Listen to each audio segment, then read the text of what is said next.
இன்றைக்கி நம்ம பண்ண போகிறது ஒரு egg masala. Very simple recipe. ஒரு 5 மினிட்டில் பண்ணி எடுத்துடலாம். இது வந்து ஜீரகத்தூள்,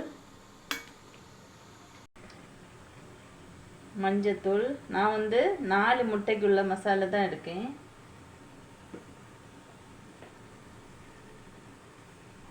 வீட்டில் பொடிச்ச பெப்பர், நல்ல மிளகுத்தூள் பாருங்க. இது வந்து பெருங்காயத்தூள் கொஞ்சமாக உப்பு போட்டுவிடுங்க.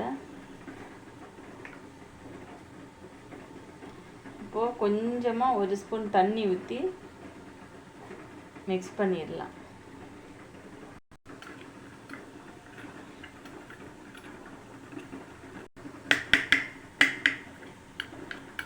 சிம்பிள் ரெசிபி தான், ஆனால் டேஸ்ட் நல்லா இருக்கும். சூப்பராக இருக்கும். சாம்பார் சாதத்துக்கெல்லாம் சூப்பராக இருக்கும்.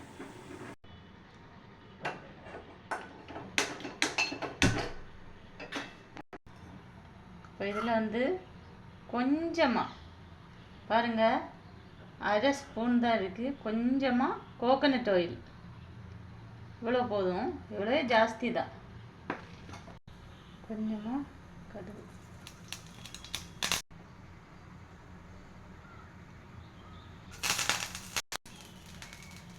இது வந்து முட்டையில் லைட்டாக. இதை வந்து ஆல்ரெடி நான் வந்து முட்டை வேக வைக்கும்போது ரொம்ப ஹார்டாக வேக வைக்க மாட்டேன். இது பார்த்தா தெரியும் உங்களுக்கு. நல்ல ஸ்மூத்தாக வேக வச்சுருக்கேன். தோடு மேலேருந்து இலகும், அவ்வளோதான். இப்போ கீழே போட்டோன்னா இந்த ஒயிட் வந்து உடஞ்சிடும். அந்த மாதிரி இங்கே பாருங்கள், நான் அழுத்தினதுலேயே இதாக இருக்குது. இந்த மாதிரி நைஸாக வேக வைக்கணும் முட்டை. குழம்புக்காக இருக்கட்டும், எதுக்காக இருக்கட்டும். அப்போ நமக்கு இந்த மசாலா எல்லாம் உள்ளே பிடிக்கும். முட்டை வந்து வெள்ளைக்கரு வந்து ரொம்ப ஹார்டாக இருக்காது.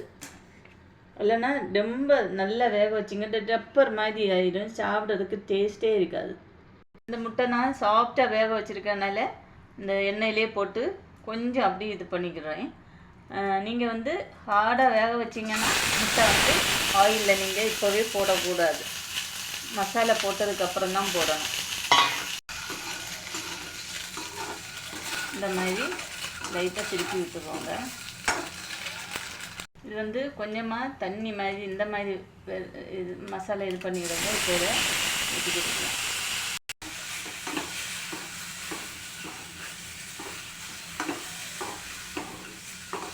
பாருங்கள், இந்த மசாலா எல்லாம் கொஞ்சமாக இந்த வானிலையில் லைட்டாக பிடிச்சிருக்கு பார்த்தீங்களா, சைடில் எல்லாம் இருக்குது. அதுக்காக கையில் இவ்வளோ தண்ணி எடுத்துட்டு இன்னும் இந்த சால்ட் வந்து அளவுக்கு இருக்கான்னு பார்த்துக்கிடுங்க. இதில் வந்து லைட்டாக கம்மியாக இருக்குது, அதனால் போட்டுக்கிடுங்க.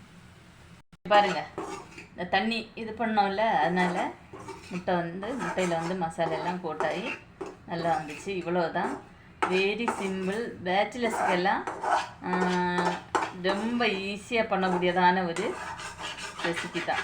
அவ்வளோதான், முடிஞ்சிச்சு. Stove off பண்ணிக்கிடலாம்.